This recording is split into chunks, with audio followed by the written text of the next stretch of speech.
The snow fell in thick, silent curtains that November evening in 1998, blanketing the small Pennsylvania town of Millbrook in a false sense of peace. The kind of snow that muffles footsteps, the kind that erases tire tracks within minutes. Sarah Elizabeth Brennan stood at the edge of the grocery store parking lot, her breath forming small clouds in the freezing air, waiting for a ride that would never come. The fluorescent lights from the Giant Eagle supermarket cast long yellow rectangles across the fresh powder, and she shifted her weight from foot to foot, grocery bags cutting into her palms. 23 years old, auburn hair tucked under a wool hat, wearing her work uniform from the diner. Black pants, white shirt, a jacket too thin for the weather. She checked her watch. 9:47 p.m. Her roommate was 15 minutes late. The parking lot was emptying fast. Most people in Millbrook didn't linger outside after dark in weather like this. Sarah didn't know that in exactly 4 minutes, someone would pull up beside her. She didn't know that she would recognize the vehicle. She didn't know that this moment, this ordinary, frustrating moment of waiting in the cold, would be the last time anyone would see her alive for 26 years. She didn't know that her mother would keep her bedroom exactly as it was, that her father would drive these same streets every weekend searching, that the entire town would carry her absence like a stone in their collective chest. The snow kept falling. The parking lot grew darker. And Sarah Elizabeth Brennan made a decision that would haunt an entire community for more than 2 decades. If my story resonates with you, please hit the like button to bring a little light to this father's heart. Subscribe to the channel so you don't miss my upcoming life stories, and tell me in the comments where you're watching this video from and what time it is there right now. It makes me so happy to know what corner of the country or world you're listening from. Millbrook, Pennsylvania sits in the heart of Allegheny County, one of those towns that exists in the shadow of Pittsburgh but maintains its own identity through sheer stubbornness. In 1998, it was home to about 8,000 people who knew each other's business, who left their doors unlocked, who believed that terrible things happened in big cities, but never here. Sarah Brennan embodied everything good about Millbrook. She had graduated from Millbrook High School in 1993, where she played volleyball and sang in the choir. She worked 2 jobs to save money for college, mornings at the local diner, where she knew every regular by name and their usual order, evenings at the grocery store stocking shelves and running the register. Her dream was to become a teacher, specifically for elementary school children. She had a way with kids, everyone said so. She volunteered at the church on Sundays, helping with the children's program. She lived in a small apartment above the hardware store on Main Street with her best friend from high school, Jessica Torres. Sarah was the kind of person who left notes of encouragement in library books for strangers to find. She collected ceramic owls. She called her mother every single day without fail. She was ordinary in the most beautiful way, which is why her disappearance felt like a wound that wouldn't heal, a question mark that hovered over every breakfast table, every church service, every high school football game for the next 26 years. That November 18th had been a Wednesday, and it had started like any other day in Sarah's carefully structured life. She woke at 5:30 a.m. to the sound of her alarm clock, the old-fashioned kind with the bells on top that rattled loud enough to wake the dead. Her apartment was cold. The landlord was cheap with the heat. She could see her breath as she padded across the worn carpet to the bathroom. Jessica was still asleep in the other bedroom, her door closed. Sarah showered quickly in lukewarm water, dressed in her diner uniform, and was out the door by 6:15, walking the 3 blocks to Murphy's Diner, where she'd worked since she was 19. The owner, Frank Murphy, was already there when she arrived, brewing the first pot of coffee of the day. The smell of it mixed with the scent of bacon grease that had seeped into every surface over 40 years. Frank was 63, had owned the place since 1975, and treated Sarah like the daughter he never had. She tied her apron, filled the napkin dispensers, and flipped the sign to open at exactly 6:30. The morning shift was busy, the usual crowd of construction workers, truck drivers passing through, elderly regulars who came for the company as much as the coffee.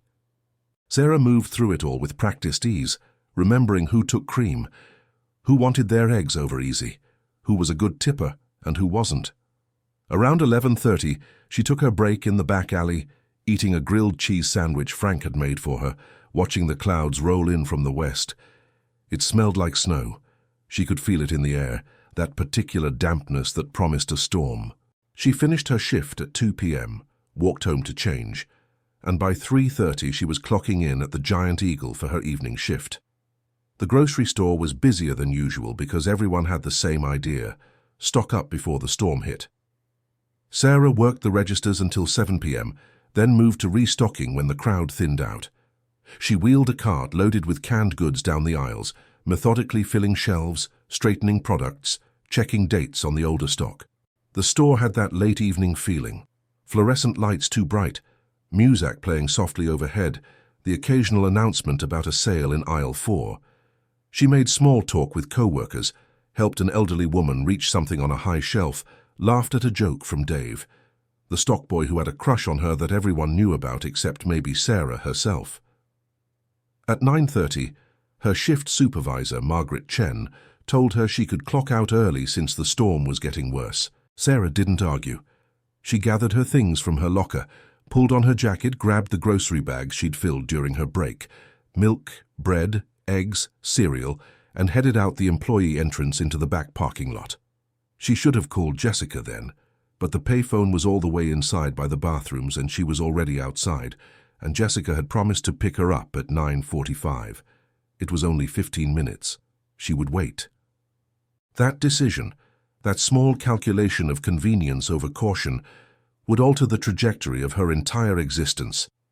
The parking lot cameras only covered the front entrance and the main shopping area. The employee lot in the back had been requesting cameras for 2 years, but corporate kept saying it wasn't in the budget. This detail would become a source of agonizing regret for the store manager, for the district supervisor, for everyone involved in that decision. So there was no footage of Sarah waiting, no documentation of what happened next. What is known comes from witness statements and forensic evidence pieced together years later. Sarah stood under the small overhang by the employee door for the first few minutes, but when Jessica didn't show, she walked out to the edge of the lot near the street where the pickup would be easier. The snow was falling harder now, fat flakes that melted on her face. A few co-workers drove past, waving. She waved back. The lot emptied. The lights seemed dimmer somehow, or maybe it was just the snow making everything look ghostly and unfocused. At 9:51 p.m., a vehicle pulled into the lot. Not Jessica's red Honda Civic, but a dark pickup truck, possibly blue or black, the color hard to determine in the storm and the sodium lights. Sarah appeared to recognize it. This is what destroyed her family later, the knowing that she had walked toward that truck willingly, that she had trusted whoever was inside. Jessica Torres arrived at 9:58 p.m., her wipers working overtime to clear the snow from her windshield.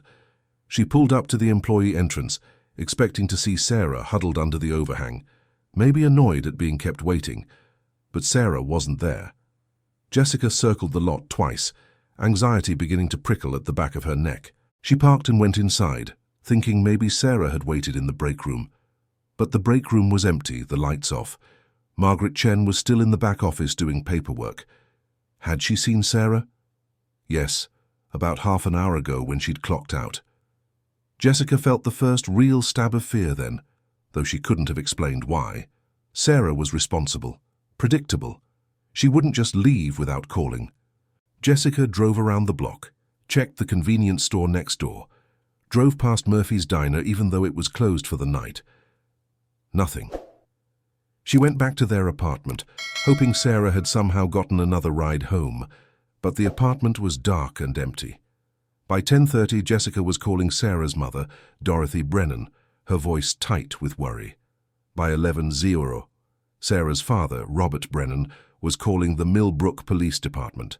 The initial response was frustratingly typical of 1998 attitudes toward missing adults. Sarah was 23 years old, an adult. Maybe she'd gone to a friend's house. Maybe she'd met a boyfriend. Did her parents know all her friends? Young women sometimes took off without telling anyone. They should wait 24 hours before filing a missing person report. Robert Brennan, a veteran of the Vietnam War who had worked 30 years at the steel mill before it closed, was not a man who raised his voice often. But he raised it that night. His daughter called her mother every day without fail. She had never, not once, disappeared without telling someone where she was going. She was supposed to come to their house the next day for Thanksgiving prep. She had the groceries in her bags to bring. Something was wrong, and they were wasting time. The officer on duty, a young man barely out of the academy named Travis Kemp, heard the certainty in Robert's voice and made the decision to start searching that night. Protocol be damned. By midnight, officers were at the Giant Eagle reviewing the limited camera footage from the front of the store, interviewing the late-shift employees, and beginning to search the area around the store. What they found in the employee parking lot made everyone's blood run cold. Sarah's grocery bags were still there, half buried in fresh snow near the curb where the parking lot met the street. The milk had frozen and burst through the carton. The eggs had cracked from the cold, leaking through the soggy paper bag. Her work shoes, she'd changed into sneakers for the walk home but had left her work shoes in one of the bags, were there too, along with a small paperback book she'd been reading, a romance novel with a bent cover. But Sarah herself was gone. There were tire tracks in the snow, already partially filled in, leading from where the bags had been dropped to the exit of the lot. There were footprints too, or what might have been footprints, impossible to say for certain with the snow coming down so hard. The police cordoned off the area, but by dawn any useful evidence had been buried under 8 inches of fresh powder. The storm would continue for another day and a half, paralyzing the town, making search efforts nearly impossible. And with each passing hour, the likelihood of finding Sarah alive diminished like sand through an hourglass. The Brennan family home on Maple Street became the epicenter of grief and desperate hope. Dorothy Brennan was 51 years old, a librarian at the county library system for 23 years, known for her gentle manner and her ability to recommend the perfect book for any reader. After Sarah vanished, she became a woman possessed. She organized search parties.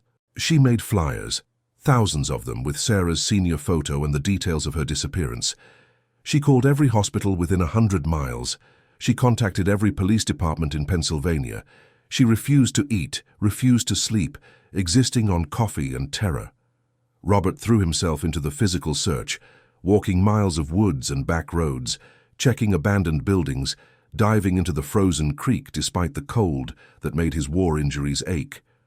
Sarah had a younger brother, Michael, who was 17 and a junior at Millbrook High. He watched his parents disintegrate and felt powerless. The house that had always been filled with laughter and the smell of his mother's baking now felt like a tomb. The Christmas decorations stayed in the basement that year. The tree was never put up. The stockings stayed in their box. Because how could they celebrate anything when Sarah's stocking would hang empty, when her chair at the table would be vacant, when every moment of joy felt like a betrayal of her suffering? Detective Linda Vasquez took over the case in early December 1998. She was 38, had been with the Millbrook Police Department for 12 years, and had worked exactly 2 missing person cases before this one, both of which had resolved within days. She was a single mother of 2, a woman who carried the weight of the world on her shoulders and rarely let anyone see her vulnerability. She knew from the beginning that Sarah Brennan was most likely dead. The circumstances, the abandoned groceries, the lack of contact, the total silence, all pointed to abduction and murder. But she couldn't say that to the Brennans, not when they were clinging to hope like drowning people cling to driftwood. So she worked the case with everything she had. She interviewed everyone who knew Sarah, everyone who worked at the diner, everyone who worked at Giant Eagle, everyone who might have been in the area that night. She compiled lists of registered sex offenders in Allegheny County. She looked into recent releases from state prisons. She followed up on every tip that came through the hotline they'd set up, and there were hundreds, most of them well-meaning but useless, a few that were cruel hoaxes from people who got some sick satisfaction from causing pain. Detective Vasquez barely went home that first month. Her own children, ages 10 and 13, started to resent the missing girl who had stolen their mother's attention, but Vasquez couldn't let it go. Something about Sarah's face in that senior photo, the brightness in her eyes, the future that had been stolen, it haunted her. The investigation focused initially on David Walsh, the stock boy from Giant Eagle who had the obvious crush on Sarah. He was 20, lived with his mother, had some minor arrests for marijuana possession in his past. He'd been working the night Sarah disappeared. He had no alibi for after his shift ended at 10 p.m. Under interrogation, he was nervous, sweating, contradictory in his statements. Detective Vasquez pushed hard. "Where were you between 9:45 and 10:15? "Home. Can anyone verify that?" "No, my mum was asleep." "Did you have feelings for Sarah Brennan?" "Yeah, but it wasn't like that. I never would have hurt her." "Did you follow her outside?" "No." "Did you offer her a ride?" "No." The interrogation went on for hours, and David Walsh started to fall apart, and for a brief window of time the police thought they had their man. But then his mother came in with his credit card receipt from the gas station on Route 30, time stamped at 9:52 p.m., which was exactly when Sarah would have been in that parking lot. The gas station was 15 minutes away. He couldn't have been in both places. The receipt was legitimate, verified by the station's records and security footage. David Walsh was cleared, but the suspicion never fully left him. People in Millbrook whispered about him for years. He eventually moved away, unable to bear the weight of being the man who had gotten away with murder, even though he hadn't committed any crime at all. The next significant lead came from an unexpected source, a trucker passing through Millbrook that night, who came forward 3 weeks after Sarah's disappearance. His name was Eugene Carter, 45, from Ohio, making a delivery run to Pittsburgh. He'd stopped at a truck stop about 5 miles outside Millbrook around 10:15 p.m. on November 18th. While he was inside paying for gas and coffee, he'd seen a pickup truck pull in, dark-colored, maybe a Ford or Chevy, late 80s or early 90s model. The truck had damage to the front passenger side, a dent and scratched paint. A man got out, went to the payphone, made a call that lasted less than a minute, then got back in his truck and drove off quickly. Eugene hadn't thought much of it at the time, but after seeing the news coverage and the reward poster at a truck stop in West Virginia, something clicked. The timing was right. The location was right. The nervous energy of the man on the phone had seemed off somehow. Detective Vasquez felt the first flicker of real hope in weeks. She worked with Eugene to create a composite sketch of the man. Middle-aged, maybe late 30s to early 40s, heavy-set, wearing a work jacket and a baseball cap. The sketch was distributed across Pennsylvania and neighboring states. Tips flooded in. Dozens of men fit that general description. Each one had to be tracked down and cleared. It was exhausting, demoralizing work. Meanwhile, the physical search for Sarah's body continued. The snow melted in late December, and volunteers combed the woods surrounding Millbrook. They dragged the creek. They searched abandoned mines. There were several in the area, remnants of Pennsylvania's coal mining past. They checked empty buildings, storage units, anywhere a body might be hidden. Sarah's case was featured on the local news repeatedly. It made regional papers. The Pittsburgh Post-Gazette ran a lengthy feature about the missing waitress from Millbrook and the town's collective trauma. A reward fund was established, eventually reaching $35,000 from community donations. But Christmas passed, and then New Year's, and then the terrible anniversary of 1 month, 2 months, 3 months. The leads dried up. The tips stopped coming. The search parties dwindled as people returned to their normal lives. Only the Brennans remained frozen in that November night, unable to move forward, unable to let go. By the summer of 1999, the case had gone cold in all but name. Detective Vasquez still worked it, but she had other cases now, other responsibilities. The FBI had been involved briefly, but found no evidence of interstate trafficking or federal crimes. Sarah's case was filed away with thousands of other missing person cases across the country. Tragic, unsolved, slowly fading from public consciousness, but not from Millbrook. The town couldn't forget. Every time someone saw a young woman with auburn hair, every time the church bells rang on Sunday morning, every time the snow started to fall in November, they remembered. Sarah became a ghost that haunted them, a reminder of innocence lost, a symbol of everything that could go wrong in a moment of misplaced trust. Her parents aged 10 years in one. Dorothy's hair went completely gray. Robert developed a heart condition from the stress. Michael graduated high school and left for college on the West Coast, needing to escape the suffocating grief of his childhood home. Jessica Torres finished the lease on the apartment alone, then moved back in with her parents, unable to bear sleeping in a space that echoed with Sarah's absence. The town held a memorial service on the first anniversary, and then the second, but by the third year attendance had dropped. Life went on as it always does, even when it feels like a betrayal to the ones left behind. Years passed in a blur of false hopes and crushing disappointments. In 2003, a body was found in a shallow grave in Fayette County, 50 miles south of Millbrook. The remains were badly decomposed, but the age and general description matched Sarah. Dorothy Brennan prepared herself for the worst kind of closure, but DNA testing revealed the remains belonged to someone else entirely, another missing woman, another family's tragedy. In 2007, a man in prison for a different murder told investigators he knew what happened to Sarah Brennan, that he'd been paid to help dispose of her body. He led police on a wild goose chase through the mountains to a spot he claimed the body was buried, but excavation revealed nothing. The man eventually admitted he'd made it up, hoping for preferential treatment in his own case. Each false lead reopened wounds that had barely begun to scab over. Each disappointment drove the Brennans deeper into despair. Dorothy developed severe anxiety and depression. She took early retirement from the library. Some days she couldn't get out of bed. Robert became a shadow of himself, going through the motions of living but not really alive. They rarely spoke to each other about Sarah directly anymore, because the pain was too vast to put into words. Instead, they communicated through small rituals. Dorothy still set a place for Sarah at Christmas dinner. Robert still drove past the Giant Eagle every Sunday after church, and they both kept her bedroom exactly as she'd left it, a shrine to a life interrupted. Detective Linda Vasquez retired from the Millbrook Police Department in 2015, but Sarah Brennan's case file went home with her in a box she kept in her office. She'd never officially closed the case. She'd never accepted that it would remain unsolved. She'd followed every lead, interviewed every person, looked at every angle she could think of, and still came up empty. It gnawed at her, the not knowing.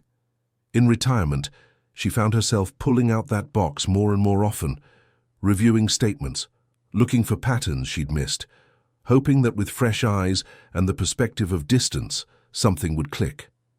She attended conferences on cold case investigations. She learned about advances in DNA technology, in forensic genealogy, and digital forensics. She maintained contact with the Brennans, calling them every year on the anniversary of Sarah's disappearance, a somber check-in that nobody looked forward to, but everyone needed. Dorothy's voice always sounded surprised when Linda called, as if she'd forgotten that someone out there still cared, still remembered, still considered her daughter's life valuable enough to fight for. The breakthrough came in March of 2024, 26 years after Sarah Brennan walked out of the Giant Eagle grocery store into a snowy November night. It came not from new evidence in Sarah's case, but from another case entirely, one that on the surface had no connection to Millbrook or Pennsylvania at all. In Youngstown, Ohio, about 90 miles northwest of Millbrook, an elderly woman named Helen Kowalski died at age 87 in a nursing home. Her son, Thomas Kowalski, began the grim task of clearing out her belongings from her small apartment, where she'd lived alone for 40 years. In the back of a bedroom closet, behind boxes of old clothes and paperwork, Thomas found a locked metal toolbox. He forced it open, expecting to find maybe some old jewelry or cash his mother had hidden away.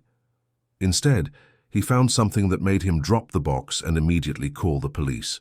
Inside were driver's licenses, 17 of them, all belonging to different women, all from the 1980s and 1990s. There were also small personal items, a necklace, a bracelet, a watch, a keychain shaped like a heart, a small ceramic owl. At the very bottom of the box was a spiral notebook filled with handwritten entries, dates, locations, descriptions. It was a trophy collection. It was a confession. And one of the driver's licenses belonged to Sarah Elizabeth Brennan. The Ohio authorities contacted the FBI, who cross-referenced the licenses with missing person databases.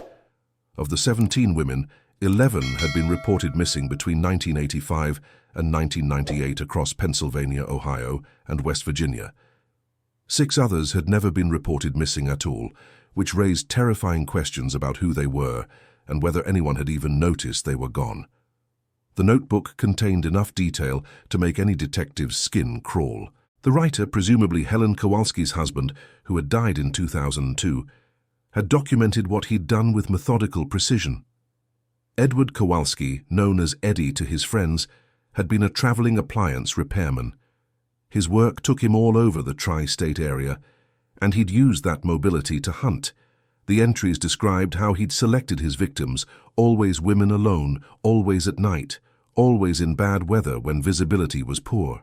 He described where he'd taken them, what he'd done, and where he'd left their remains. Sarah's entry was dated November 18, 1998. It described the snow, the parking lot, how she'd recognized his truck because he'd done repair work at the Giant Eagle a week earlier and had specifically talked to her while she was on her break. He'd remembered her name. She'd trusted him when he pulled up and offered her a ride home out of the storm. The notebook led investigators to a property in West Virginia, a remote cabin on 70 acres that Edward Kowalski had inherited from his father and used as a hunting cabin. Local authorities had no idea it existed because it was registered under a family trust. In late March 2024, forensic teams descended on the property with ground-penetrating radar, cadaver dogs, and excavation equipment. What they found confirmed the worst fears. Remains of multiple victims were buried on the property, buried deep and scattered across the woods to make discovery unlikely. The forensic anthropology team worked for weeks, carefully excavating, documenting, collecting evidence. DNA samples were taken from every set of remains and sent to labs for analysis. The process was painstakingly slow, but by May 2024, positive identifications had been made for 8 of the 11 missing women, including Sarah Elizabeth Brennan. She had been identified through dental records and DNA that matched samples provided by her parents. Linda Vasquez got the call on May 14, 2024, from the current Millbrook police chief, a man who hadn't even been on the force when Sarah disappeared, but who knew the case's significance to his predecessor. Linda's hands shook as she listened to the details.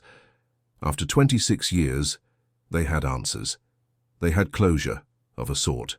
She asked to be the one to tell the Brennans, and the chief agreed immediately. Linda drove to Maple Street that afternoon, her heart hammering in her chest. She'd imagined this moment countless times, both the version where Sarah was found alive and the version where she wasn't. She'd rehearsed what she would say, but now, faced with actually doing it, all her prepared words evaporated. Dorothy and Robert were in their late 70s now, both in declining health, both still living in the same house where they'd raised their children, surrounded by memories and photographs, and that untouched bedroom upstairs. Linda sat in their living room, the same room where she'd sat so many times before with updates that led nowhere, and she told them that their daughter had been found, that Sarah hadn't suffered long, that the man who took her was long dead and couldn't hurt anyone else, that there would be remains to bury, a funeral to plan, an end to the not knowing that had consumed their lives. Dorothy Brennan's reaction was not what Linda expected. She didn't cry. She didn't scream. She sat very still for a long moment, and then she said quietly, "I can bring her home now." Robert reached for his wife's hand, and they sat there together. Two people who had carried an unbearable weight for more than a quarter century, feeling it begin to lift even as a new grief settled in. The grief of finality, of confirmed loss, of a future that would never be.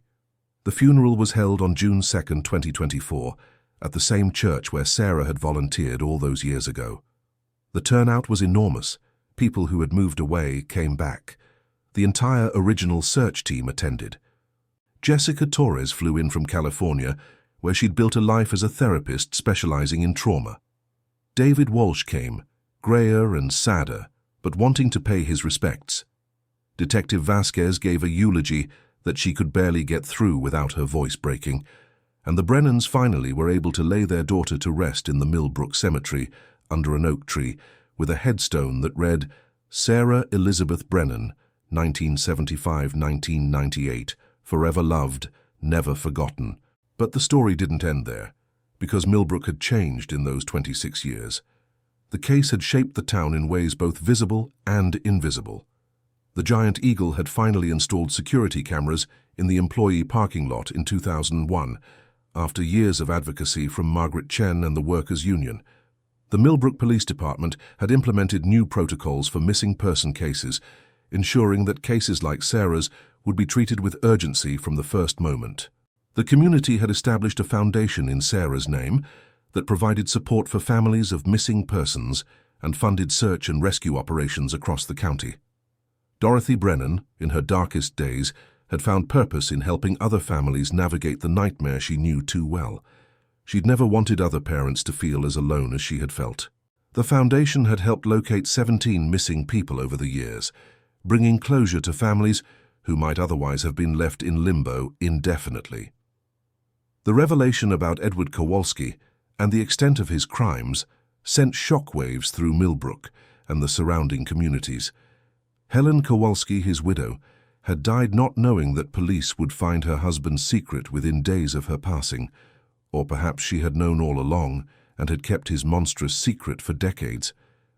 That question would never be answered.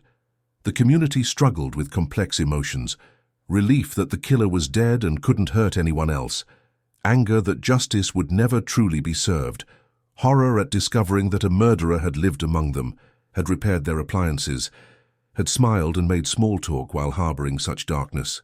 The case reopened old wounds for other families with missing loved ones, families who wondered if Eddie Kowalski might be connected to their cases too. The FBI established a task force to review cold cases across the region, looking for possible connections. 3 additional cases were tentatively linked to Kowalski, though without confessions or direct evidence, definitive conclusions remained elusive. In August of 2024, the town of Millbrook held a ceremony at the location where Sarah was last seen. The Giant Eagle had closed years earlier, a victim of changing retail landscapes and online shopping, and the building stood empty, its parking lot cracked and overgrown with weeds. But for this day, the community gathered there, hundreds of people holding candles as the sun set, standing where Sarah had stood 26 years before. Dorothy spoke, her voice steady despite her tears, about her daughter's kindness, her dreams, her love of ceramic owls and romance novels and children's laughter. She spoke about the importance of remembering, of saying their names, of refusing to let victims become statistics. Robert stood beside her, his hand on her shoulder, and when she finished, the crowd observed a moment of silence so profound that the only sound was the wind moving through the trees. Then, one by one, people began to speak Sarah's name, a quiet chorus of voices affirming that she had lived, that she had mattered, that she would not be forgotten. The ceremony ended with the unveiling of a memorial bench installed permanently at the site, with a plaque that read, "In memory of Sarah Elizabeth Brennan and all those taken too soon, may we never forget to look out for each other." Michael Brennan, Sarah's younger brother, had lived for 26 years with survivor's guilt and an anger he didn't know how to process. He'd been 17 when his sister vanished, on the cusp of manhood, and her disappearance had derailed his life in ways he was still unpacking in therapy. He'd become a prosecutor in Los Angeles, specializing in violent crimes, driven by a need to seek justice for victims in a way he'd never been able to do for Sarah. When he returned to Millbrook for his sister's funeral, he brought his own family, a wife and 2 daughters, ages 8 and 10, who had never known their aunt except through stories and photographs.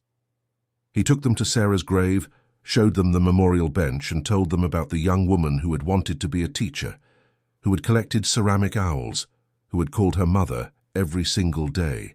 He told them that bad things could happen to good people, that the world wasn't always fair, but that there were still more good people than bad, more light than darkness, and that their job was to be the kind of people who looked out for others. His daughters listened with solemn faces, too young to fully understand, but old enough to feel the weight of the moment. The media coverage of the case resolution was extensive.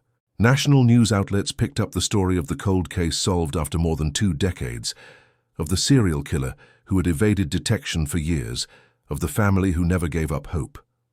Documentary producers reached out to the Brennans, offering to tell Sarah's story for television or streaming platforms. Dorothy and Robert declined most requests, protective of their daughter's memory and wary of sensationalism. But they did agree to one long-form interview with a respected journalist, someone who promised to focus on Sarah as a person rather than just as a victim. That interview, published in October 2024, became one of the most widely read pieces of the year. It captured not just the facts of the case, but the emotional landscape of loss, the endurance required to survive the unsurvivable, the small mercies that keep people going when everything feels pointless. Readers across the country wrote letters to the Brennans, sharing their own experiences with loss and finding meaning in the family's story. The letters filled boxes in the Brennan home, testaments to the strange connections grief creates between strangers. Detective Linda Vasquez, now 70 years old and officially retired for nearly a decade, found a kind of peace she hadn't expected. The case had been the defining work of her career, and its resolution felt like a weight she'd carried for so long that she'd forgotten what it was like to stand up straight. She'd done right by Sarah Brennan in the end, even if it had taken far longer than it should have. She stayed in touch with the Brennans, checking in regularly, their relationship transcending the professional bond that had originally connected them. They'd lived through something together, a shared vigil in the dark, and that created a kinship that didn't end with case closure. Linda also became an advocate for cold case investigations, speaking at law enforcement conferences about the importance of never giving up, of new technologies that could crack open cases that seemed hopelessly stale. She pushed for funding for cold case units, for training in forensic genealogy, for maintaining hope even when logic suggested it was futile. Sarah's case became a teaching tool, an example of what persistence and technology and a bit of luck could accomplish. The resolution of Sarah's case brought attention to the other victims of Edward Kowalski, women whose names had been lost or never widely known. Advocacy groups worked to identify all 17 women whose licenses had been in that toolbox, to learn their stories, to inform their families if families could be found. For several of the victims, no families came forward. A stark reminder of how many people slip through society's cracks, how some disappearances go unnoticed and unmourned. Those women were eventually given a group memorial in a cemetery in Ohio, paid for by donations from people who were moved by their stories and wanted to ensure they were honored even in death. Each headstone bore a name, dates when known, and a simple inscription, "Gone but not forgotten." The ceremony for these women drew activists, advocates, and people who simply believed that every life mattered, that no one should be reduced to an anonymous entry in a killer's notebook. In the years following Sarah's case resolution, Millbrook slowly began to heal. The wound would never fully close. Wounds like that never do, but it scabbed over, became something the town learned to live with rather than something that defined every moment. The empty Giant Eagle building was eventually purchased by a developer who turned it into a community center with space for non-profits, including an office for the Sarah Brennan Foundation. Young people in Millbrook grew up hearing her story in schools, learning about safety and awareness and the importance of community. The annual memorial service evolved into a broader event focused on missing persons awareness, drawing families from across the state who were still searching for their loved ones. It became a place where people could share their pain without judgment, where they could find resources and support and the knowledge that they weren't alone in their nightmare. Dorothy Brennan lived to see her daughter's case solved, to attend her funeral, to establish a lasting legacy in her name. She died peacefully in her sleep in January 2025, at the age of 78, surrounded by family. Robert passed away 3 months later on a Sunday morning after church, a heart attack that took him quickly. Their friends said they'd been dying slowly for 26 years, and that Sarah's recovery had given them permission to finally let go. They were buried on either side of their daughter in the Millbrook Cemetery, the family reunited in death, in a way they'd been torn apart in life. Michael Brennan, now the keeper of his family's story, visited their graves whenever he came back to Pennsylvania and told his parents about his work, about their granddaughters, about the ways Sarah's story continued to impact people even years after the news cycle had moved on to other tragedies. The case of Sarah Elizabeth Brennan became a touchstone in discussions about missing persons, about cold cases, about the failures and successes of law enforcement. It was studied in criminal justice programs. It was cited in arguments for better funding for forensic technology. It was referenced by families of the missing who refused to give up hope, even when years passed without answers. Sarah's face, that bright-eyed senior photo, became an icon of sorts, a reminder that every missing person is someone's daughter, someone's sister, someone's friend, someone whose absence leaves a hole that can never be filled. Her story was a cautionary tale about trust and danger, but also about resilience and community, and the strange ways that justice sometimes works in its own time. In November 2024, on the 26th anniversary of Sarah's disappearance, the town of Millbrook held its usual memorial service, but this year it felt different. There was grief, always grief, but also a sense of peace that hadn't been present in previous years. Sarah had been found. Her killer had been identified. Her family had been able to say goodbye. The not knowing that special torture that families of the missing endure had ended. People gathered at the memorial bench, leaving flowers and ceramic owls, so many ceramic owls that they had to be moved to her grave to make room. Someone started singing Amazing Grace, and others joined in, their voices carrying across the empty parking lot where Sarah had last stood. The song ended, and in the silence that followed, snow began to fall, gentle flakes that caught the streetlights and sparkled like stars. It felt like a sign, like Sarah was there with them, like she was finally at peace. The story of Sarah Elizabeth Brennan is both unique and universal. Unique in its specific details, its particular players, its individual tragedy. Universal in its themes of loss and hope, of evil and goodness, of the ways communities respond to trauma. Every year, thousands of people go missing in the United States. Some are found quickly, alive and well. Some are found quickly, but not alive. Some, like Sarah, disappear into silence for years or decades, and some are never found at all, their fates remaining forever unknown, their families suspended in a limbo of uncertainty that may last the rest of their lives. Sarah's case reminds us why we must keep searching, keep investigating, keep caring. It reminds us that cold cases can be solved with new technology and persistent dedication. It reminds us that closure, even painful closure, is better than the endless ache of not knowing.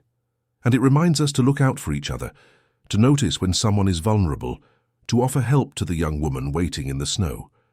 The legacy of Sarah Elizabeth Brennan extends beyond her tragic death. It lives in the foundation that bears her name, in the safety protocols implemented because of her case, in the families helped and the lives saved by the awareness her story generated. It lives in the memory of a town that refused to forget, in the dedication of a detective who wouldn't let go, in the love of parents who kept searching even when hope seemed foolish. It lives in every person who read her story and became more aware of their surroundings, more willing to help a stranger, more committed to looking out for the vulnerable among us. Sarah wanted to be a teacher, to shape young lives and make a difference in the world. In death, she taught lessons about vigilance and community and the preciousness of every human life. It's not the legacy she would have chosen, but it's a legacy nonetheless. A light that emerged from terrible darkness, illuminating truths we'd rather not face but must if we want to create a safer world. The final word belongs to Dorothy Brennan, from that interview published in her final year of life, when she was asked what she wanted people to take away from Sarah's story. She paused for a long time, her eyes distant, perhaps seeing her daughter as she'd been at 23, bright and hopeful and full of plans for a future that would never come. Then she said, "Remember her name. Remember that she was a real person who loved and laughed and dreamed. Remember that she trusted someone who didn't deserve that trust, and that her trust cost her everything.